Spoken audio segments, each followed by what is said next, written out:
ह्या ड्रेसची नेकची डिझाईन खूपच भारी ती मला आवडते म्हणून मी आज हा ड्रेस वेअर केला होता आणि म्हटलं चला याच्या मॅचिंग कानातले घालूया. तर हे ना हे कानातले ब्लॅक कलरचे माझ्या मुलीचे आहेत. खरं तर मी एवढे मोठे कानातले घेत नाही जास्त, कारण घालणं होत नाही, कारण ते मला सहनच होत नाही खोट्या कानातलं. आणि हेवी कानातलं घातले की कान एवढे दुखतात की काय सांगायला नको, कधी काढून ठेवलं असं झालं होतं. पटकन आवरून घेतलं, सकाळी नाश्त्याला पोहे केले होते आणि आज वर्षाताईंना मेहंदी काढून द्यायची होती म्हणून मी त्यांची मेहंदी काढत असतानाच एका क्लायंटचा फोन आला की ताई तुम्ही येत आहे का नाही का, तिघींचे हेअरस्टाईल करायच्यात अर्जंटमध्ये.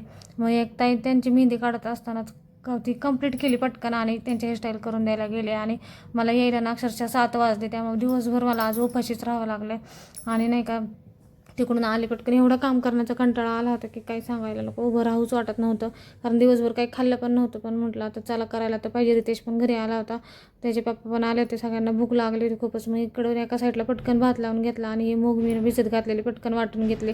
त्यामध्ये गाजर कांदा कोथिंबीर सगळं टाकून घेतलं, तिखट मीठ आणि ना मस्त असं हलवून घेतलं. ह्याचे इतकं पटकन होतं आणि नाही काही खायला पण एवढे भारी लागतात आणि म्हणजे हेल्दी पण असतात. आपलं वजन वगैरे कमी करायला खूप छान ऑप्शन आहे हा. आणि ना मस्त असं करून घेतलं. तव्यावर थोडंसं तेल टाकायचं आणि नाही का मस्त टाकून द्यायचं, सगळं पसरून व्यवस्थित टाकायचं. इतके छान निघतात आणि पटापट पण निघतात, अजिबात वेळ लागत नाही, तव्याला वगैरे अजिबात चिटकत नाही.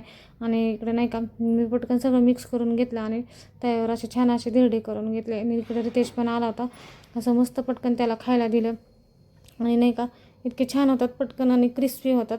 तर चला आजच्यासाठी एवढंच, भेटूया नेक्स्ट व्हिडिओमध्ये. तोपर्यंत बाय बाय.